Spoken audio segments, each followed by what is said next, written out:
வணக்கம். சற்று முன் வெளியான முக்கிய பரபரப்பான உங்களுக்கான தகவல்கள். வானிலை அலர்ட், புயல் நெருங்கிடுச்சு. வானிலை ஆய்வு மையம் முக்கிய அறிவிப்பு. இத பத்தி தகவல்களை தான் இந்த வீடியோல பார்க்க போறோம். கீழே ரெட் கலர் பட்டனை கிளிக் பண்ணி சப்ஸ்கிரைப் பண்ணிக்கோங்க. பக்கத்துல இருக்கிற பெல் ஐக்கானையும் மறக்காம கிளிக் பண்ணி வச்சுக்கோங்க. அப்பதான் நான் ரெகுலரா வீடியோ போறது உங்களுக்கு நோட்டிபிகேஷன் வந்து சேரும். வாங்க வீடியோக்குள்ள போகலாம். மறக்காம லைக் பண்ணிக்கோங்க.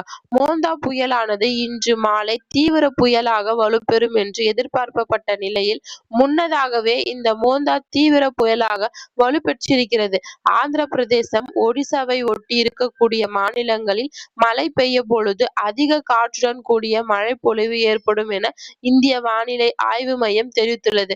இந்த தீவிர புயலானது வடமேற்கை நோக்கி நகர்ந்து இன்று மாலை அல்லது இரவுக்குள் காக்கை நாடாவை சுற்றி இருக்கக்கூடிய மசுலாப்பட்டினம் மற்றும் உள்ள ஆந்திர பிரதேசத்தை கரையை கடக்க வாய்ப்பிருப்பதாக இந்திய வானிலை ஆய்வு மையம் தெரிவித்துள்ளது. இதற்கு முன்னதாகவே 90 முதல் 100 கிலோமீட்டர் வேகத்தில் காற்று வீசப்படும் என எதிர்பார்க்கப்பட்ட நிலையில் தற்போது தீவிர புயல் கரையை கடக்கும் போது 110 கிலோமீட்டர் வேகத்தில் காற்று வீசக்கூடும் என்று எச்சரிக்கப்பட்டுள்ளது. தீவிர புயலாக வலுப்படைந்த மோந்தா புயலானது தொடர்ந்து மேற்கு வடமேற்கு திசையை நோக்கி நகர்ந்து இன்று மாலை அல்லது இரவுக்குள் கரையை கடக்கக்கூடும் என்று வானிலை ஆய்வு மையம் தெரிவித்துள்ளது. இதனிடையே மோந்தா புயல் இன்று மாலை அல்லது இரவு கரையை கடக்கும் போது மணிக்கு 90 முதல் 110 கிலோமீட்டர் வேகத்தில் காற்று வீசும் என இந்திய வானிலை ஆய்வு மையம் தெரிவித்துள்ளது.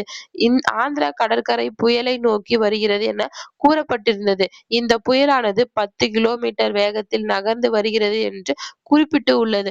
மோந்தா புயலானது இன்று மாலை தீவிர புயலாக வலுப்பெறும் என எதிர்பார்க்கப்பட்ட நிலையில் முன்னதாகவே இந்த மோந்தா தீவிர புயலாக வலுப்பெறக்கூடும். ஆந்திர பிரதேசம், ஒடிசாவை ஒட்டி இருக்கக்கூடிய மாநிலங்களில் மழை பெய்யும் பொழுது அதிக காற்றுடன் கூடிய மழை பொழிவு ஏற்படும் என இந்திய வானிலை ஆய்வம் தெரிவித்துள்ளது. நன்றி, வணக்கம்.